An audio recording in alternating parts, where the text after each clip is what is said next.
Welcome to Fundraising Events. During each episode, we will chat with an influencer in the event industry who's been instrumental in helping nonprofits raise more funds. Our goal is to share helpful tips, tricks, and stories that will empower you to raise more with your future events.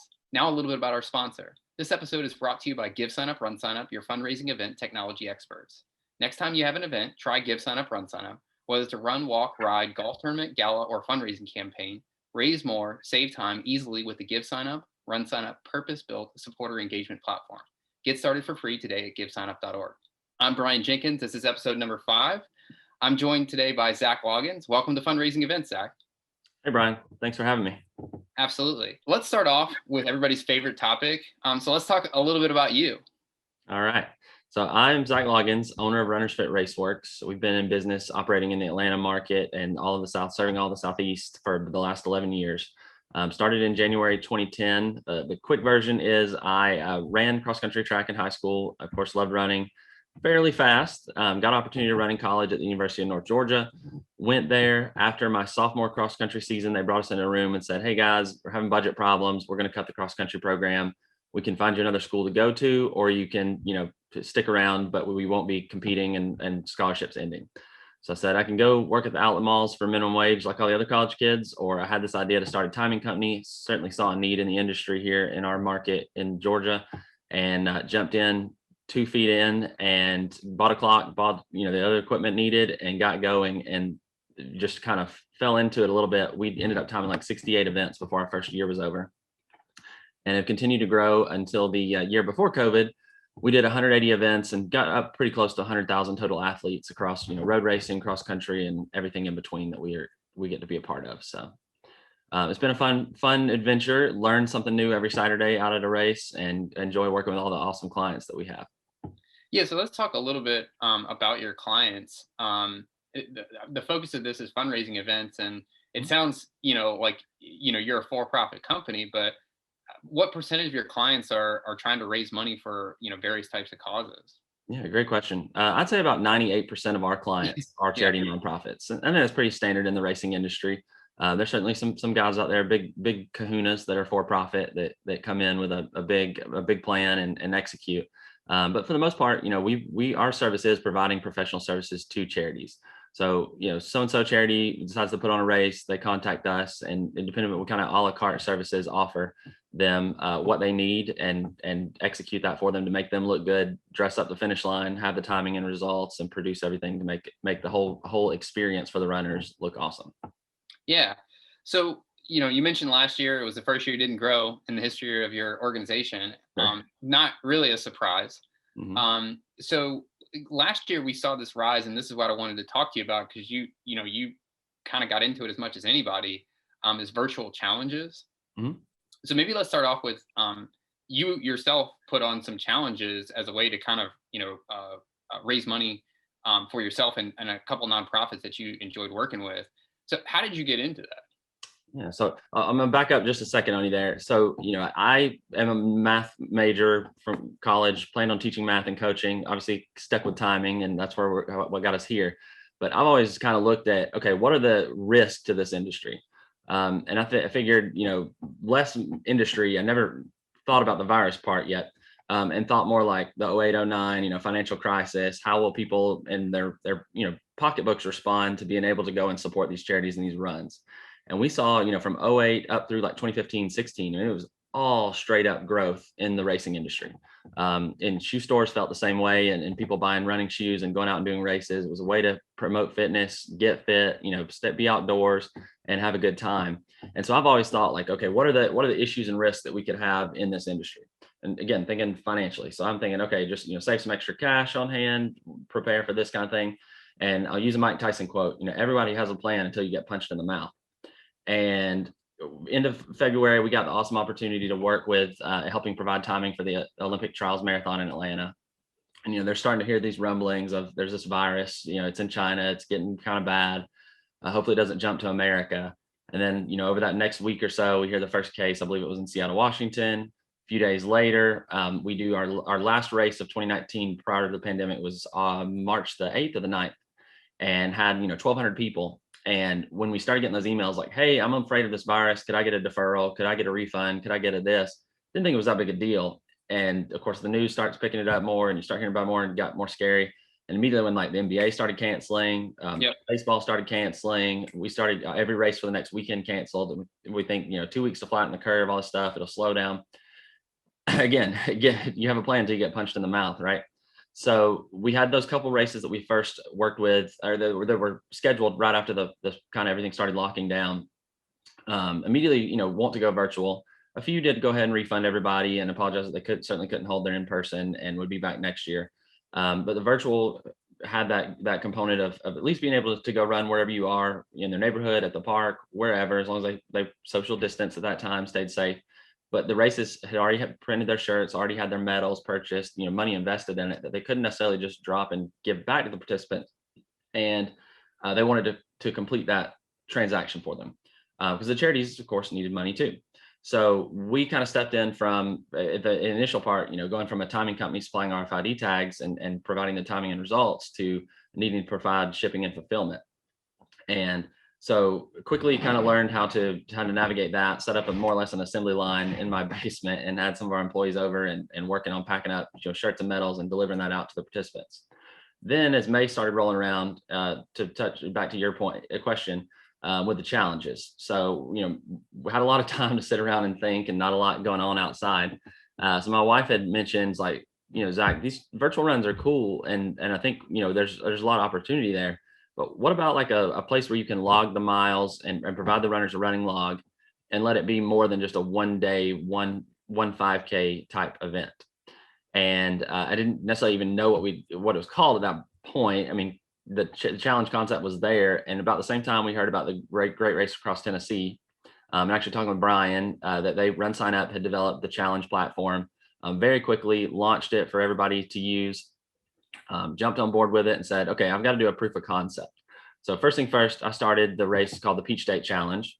And we kind of just decided distances across the state of Georgia. We had I-85 north to south, I-75, I-75 north to south, I-85 east to west, I-285 just around the perimeter, and then called it the King Peach Challenge if you completed the whole distance. And that was like 586 miles, I think, off the top of my head. And launched it, not knowing what we would get out of it. I think we opened registration right at the end of May and intended for it to launch on June 21st. So not a lot of ramp up time, but about 3 or 4 weeks. And just used our email database at first. Kind of new to Facebook marketing, but pumped a good, I think about $3,000 into Facebook advertising to grab people's attention. And our participants and past participants and friends, they love the concept. They're like, this is great. It's going to help me focus on getting outside, give me just that finish line to march towards, like you would train for a half marathon or a marathon and need to go out and get those miles in. So having a live leaderboard for people to see what other folks in the challenge are doing, competing against, things like that, really encouraged a lot of the runners and walkers out there. And it didn't matter if you were the 17-minute 5K or the hour walker. A lot of the walkers were putting in a lot more miles than the runners, and hitting the challenge finish line, quote finish line, really quickly. So we were really impressed, and people, at the end, were just so thankful that they got this opportunity, that they love the challenge, love the encouragement, and creating Facebook groups as well. Really, really pushed a lot of folks to get out and take care of themselves when they couldn't go to the gym or couldn't do their normal routine. So once we got that challenge going, I took that kind of proof concept and showed, hey, we had 1,200 people sign up for the Peach State Challenge in just 3.5 weeks. And so I went to some of our biggest clients and said, you could do this with your database very easily. It's kind of risk-free. You know what your costs are, because once the challenge starts, now you can go order 1,000 t-shirts, 1,000 medals, whatever other items, swag items you're going to give away. And we can ship and deliver those to your participants as the challenge gets closer to the end. So what your income is, what your costs are. You have time to get it ordered and delivered into their hands, so they have those swag items. It was hands off for their staff and volunteers. They again got to engage and encourage their participants along the way, and past participants and maybe future participants to their race. Totally encouraged them to leverage their Facebook groups and email databases, and then just do Facebook marketing. Yeah. So the beauty of this was that after you did it, you realized this is no risk for the nonprofit. Mm-hmm. So if they're going to lose their normal fundraising event for 2020, and they're looking at this alternative. You present this alternative, and you said, well, in challenges, it's kind of expected that you'll get your item closer to the completion of it. So therefore, it's like I know exactly what we're going to spend, Mhm. which is a great thing for a nonprofit because a lot of the events that people produce require big upfront costs with unknown expectations at the end. Right. Yeah, absolutely. I know some of the virtual runs that we worked with want to do, for example, a 4th of July virtual. But they were really hesitant to try to order shirts and medals to have them in advance of the 4th of July. And I feel like that one specifically is something that, or tied to Thanksgiving or Christmas or something like that. You Hmm. want it to have, if you want your participants to wear it on the 4th of July to show that they got it. And one group we work with, like I said, was hesitant to order materials, and it kept kind of kicking the can down the road. Ended up not getting them to me for us to deliver them to the participants until closer to like July 18th or something like that. I was like, that doesn't seem to work as well for the engagement with the participants, right? So the folks that jumped on board with us with the challenges, I mean, absolutely loved it. And it really took off. Participants responded well. Like I said, they really loved the encouragement from others in the challenge. They enjoyed encouraging others each day. The Facebook group, a lot of people posted their photos, took that selfie out on the track at the park or wherever they were at. And it just showed that people are still able to go out and have a good time, get focus on their fitness and their body and their health, and carry on.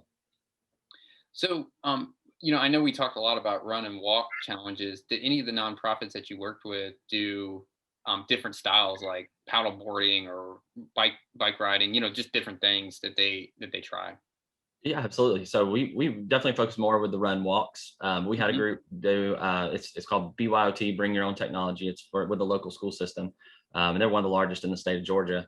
They usually have a race every October with about 1,200 kids, and this time they focused on the minutes of activity.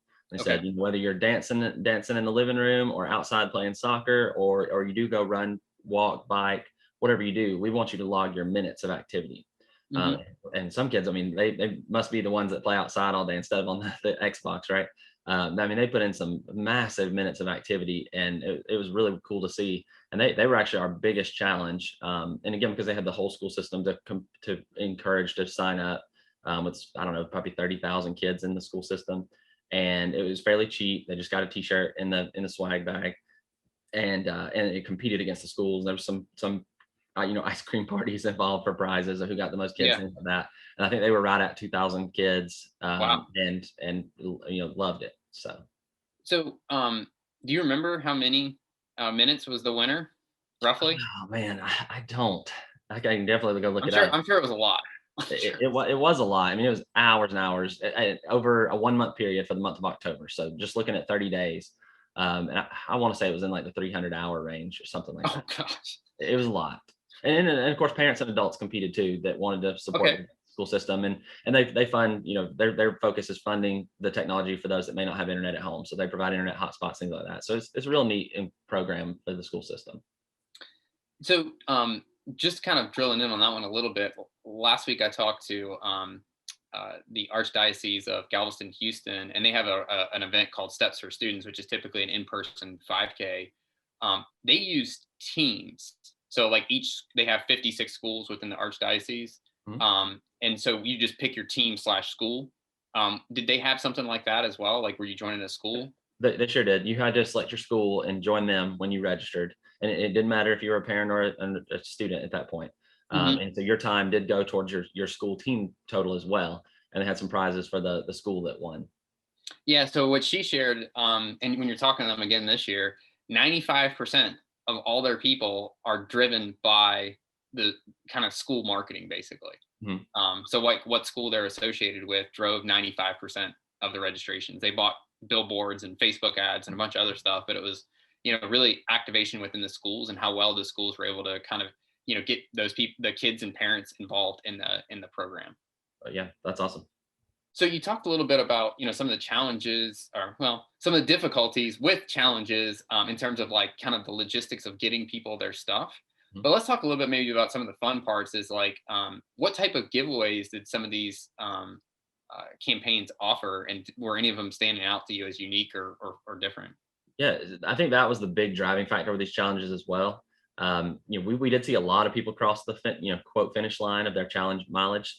We had several challengers that did 200 or 2 times, 4 times the goal mileage over the period. I know on one challenge that you could run, walk, or bike. Really, you could do any physical activity outdoors. But of course, the bicyclist had a leg up on the runners and walkers. I mean, he crossed the 1,000-mile mark within 2 weeks or something like that. So he, just wanted to hit the challenge to see how fast he could do it. Hmm. But for the most part, everybody did a T-shirt and a medal. And we definitely had a few do some extra things with koozies, some hats, masks. One of our races did the real paisley looking. I mean, that was the art style on it. Very colorful masks. They were very nice quality, and had those mailed out. And they got so many compliments on how comfortable those were. So that was, of course, a Hmm. thing over the last year. That kind of did it. But I think specifically focusing on having really nice art, Okay. showcasing those swag items ahead of time. So we put for each challenge, we put a nice swag graphic up. Here's what you're going to get, and to direct your door via USPS. And I think that was the big sell feature, right? So they want to know what they got, that they got for crossing the finish line again. And I think again that was the driving factor in a lot of ways, as much as the charity involved, to that they chose the challenge and they signed up and completed it. So you said like kind of on their website or on maybe their run sign up page, they had some art to highlight the kind of the giveaway package that they were getting. Mhm. How did they get that art? That's a question I get quite often. Is like, well, I'm not a designer. Like, how do I get something nice looking that would show what we're getting? So I have a girl that works with us. Her name's Mary. She's fantastic at doing graphics, and I'll give my wife a shout out as well. She has a T-shirt design company, and so the two of them, I kind of just passed along their info to the different races if they didn't have someone. And between Abby and Mary, they knocked out of the park a lot of the artwork, and Okay. made something that people would really want to wear. Definitely didn't, I'll say, didn't cheap out on the shirts. We went to a nice either next level Bella canvas, something like blended style shirt that people really love, the super soft style, 3 or 4 colors. Didn't really, most of those challenges really didn't push for sponsorships that much. So you really didn't have like your normal, whole back of the shirt covered in sponsors. Hmm. They didn't, I think it was hard for folks to engage with some of the sponsors, right? So just kind of kept it simple, really. But again, just try to come up with some art and choose from a couple different options and choose what people might like the best. And I think that knocked it out of the park pretty much. Yeah. So your recommendation is make sure, if you have to spend money, but maybe you can work with your t-shirt design company to get that that catchy image, because Mhm. without it, like people are gonna kind of be wondering or maybe not get as engaged if they see some really cool picture of like their swag package. That's Right. gonna get more people clicking and potentially registering. Bingo. Cool. So let's talk a little bit of, since that's kind of marketing related. You mentioned some different ways that people marketed their events. Maybe we can talk a little bit about what you saw that worked and maybe a few things that you thought were going to work that didn't work. Yeah, absolutely. Um, Facebook advertising, I was very, very impressed by it, just how well it did work. You kind of got to spend money to make money on that one, right? You definitely want to be targeted. We searched for, like, for example, I used the Peach State Challenge where I was directly involved with Facebook marketing. Selected the state of Georgia and some surrounding bigger cities around Georgia, and just targeted, I think, from 18 to about 64 male females who liked 5Ks. And the response from that was fantastic. It certainly paid for itself and then some. The one thing I haven't mentioned yet is a cool feature of Run Sign Up is the referral rewards program, Okay. and that was gigantic for all the challenges. Sometimes it's a little hard to explain to a race director.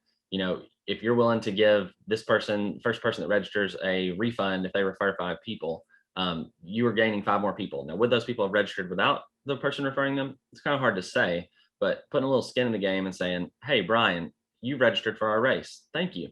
If you'll refer 5 of your friends, we'll give you immediately a refund back to your credit card for your full registration amount."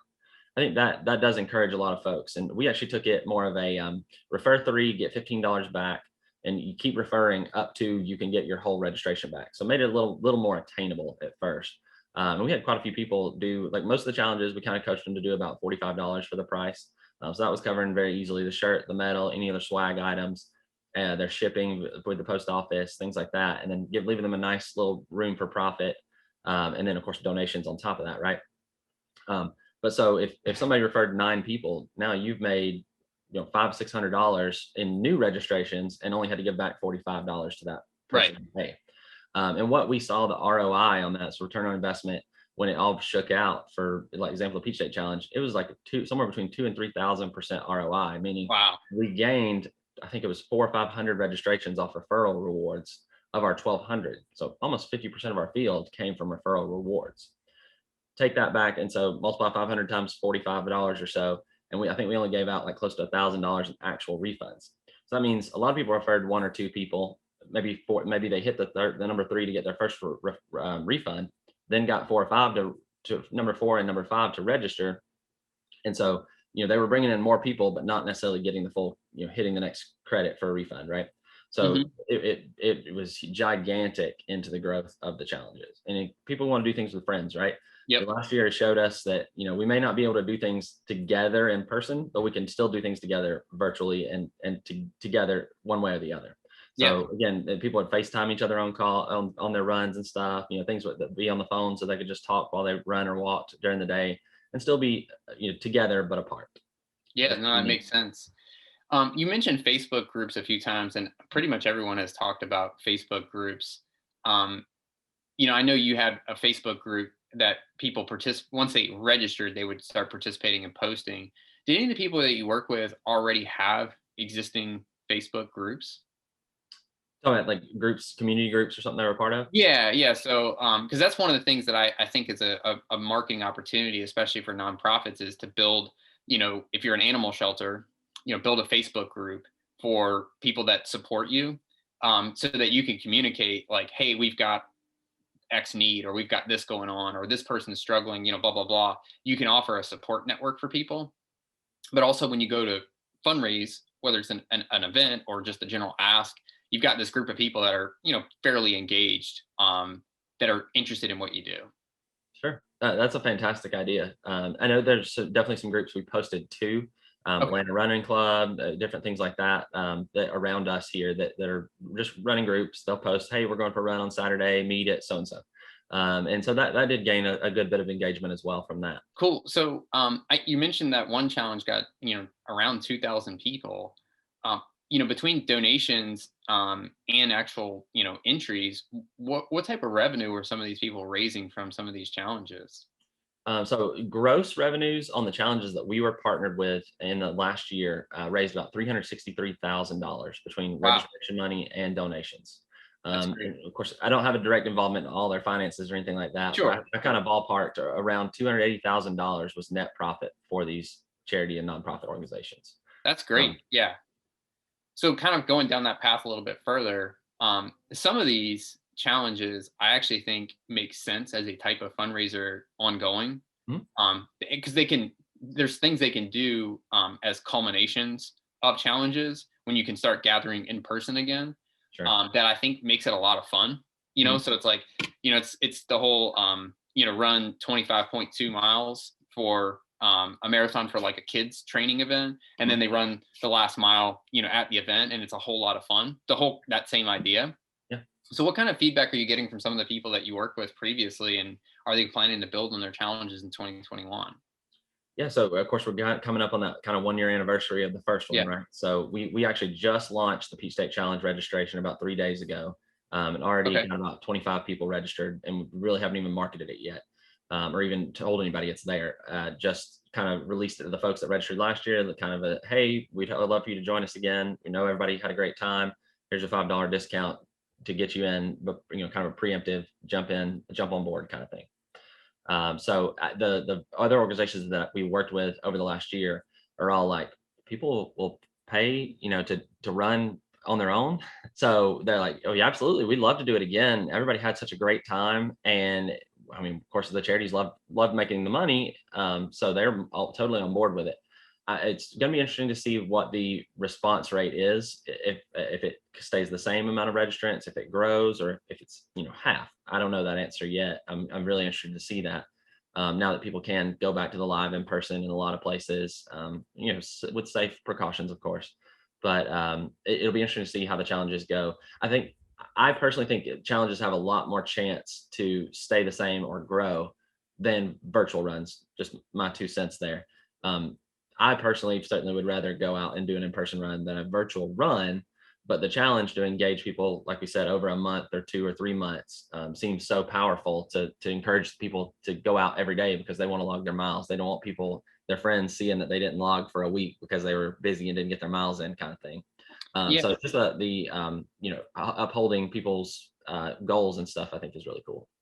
Well, also if they're unique, tied to your cause, and potentially having a culmination opportunity, I think the combination of those things will allow certain types of nonprofits, like, so I'm associated with CASA, and in April, April is Child Abuse Awareness Month. So being able to do things for us in April is very strategic from an awareness standpoint. Is trying to get more people talking about Child Abuse Awareness Month in April is a great way for us to keep our name out there and reminding people, like, hey, this is our month. Mm. So that's where I think the future may be, is a challenge that if your cause has a month, working in that month to keep people for 30 days activated. That's awesome. So now we're kind of winding down. And these are more fun questions. The first question has actually been challenging, but I think it's actually been our best. We get some really good answers for this one. So Okay. I like to call this part of the podcast the teardown, because nobody likes to tear down after an event. So, Okay. all right. So best piece of advice you've received in regards to events. Ooh. And it should be the first thing that comes to mind. Probably is very difficult to wear multiple hats at an event. If you want to be the timer, be the timer. If you're going to be the race director, be the race director, and so on. Don't try to do a combination of three and be the DJ, the race director, and the timer. I've tried a few times, pulled it off, but it is stressful. Focus on your role, what you're best at. Be willing to delegate things to other people, and give them responsibility over it to see your event completely succeed. Believe it or not, someone else actually said almost the same thing. So, We probably yeah. learned that lesson kind of the hard way, I guess. Yeah, exactly. Yeah. I mean, putting a team in place and having roles delegated is an important lesson at some point you all have to learn. Like I've given this advice to a couple of races the last few weeks. Good planning leads to good results. If you kind of halfway plan, you're going to get a halfway done race. And especially right now, again, just providing safe environment for runners and things like that. You really got to make sure you cover all your bases and provide a good respectable event of everybody's distance and safety. And I think you'll be all right. Yep. So, what is the funniest thing you've seen at an event? You want the PG version? The hard. Yes. Oh man, funniest thing that I have seen in the event. I'll throw it up to this guy a couple years ago. We were doing a big race. Race finished in a giant parking lot. Start and finish are kind of in two locations because it's about 2,000 people, and there's a lot of people milling about in the parking lot. Okay, so runner set, go. Race takes off. All the runners are gone. About 13 minutes. Here comes this guy running to the finish, and he's just giving it this sprint. I mean, he's sprinting to the finish line, and I'm just kind of scratching my head like, what is going on? He sprints through, and of course the girls at the finish line didn't know that he wasn't the first finisher, so they like hold the tape up and he breaks it, and he's just acting like he just won won the Olympics. Okay. I said, sir, it's a little early for you to be coming back. Do you know what happened? He said, oh, I had somewhere to be. I just started early. Am I won, right? No, that was pretty comical. We've certainly had a lot of things happen over the 11 years that we could talk about for a long time, but I'll keep it at That's that. pretty good. Yeah. Haven't had that one yet. All right. So, what is your favorite event? It can be a concert. It can be, a football game. What is your favorite event to go to? Ooh.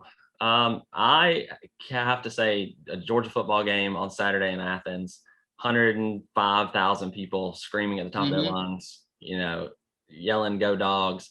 That is probably my favorite event to go to. And of course, working Saturdays most of the time, I get to go to like one game a year. So the Right. last one I got to go to was the Georgia versus Notre Dame game, and I mean it was wild in the stadium. Everybody was hyped up. I mean it was a really good time. Well, that's So, a good answer. We hadn't had anybody answer that one yet. So, yeah, I'm a huge Braves fan as well, so I'd have to give them a shout out too. I mean, any game at Truist Park with the Braves is pretty fun. well, I really appreciate you joining us today, Zach. And I think you've shared some great information, and hopefully this will be helpful for others. Thanks for joining, Zach. Thanks for having me.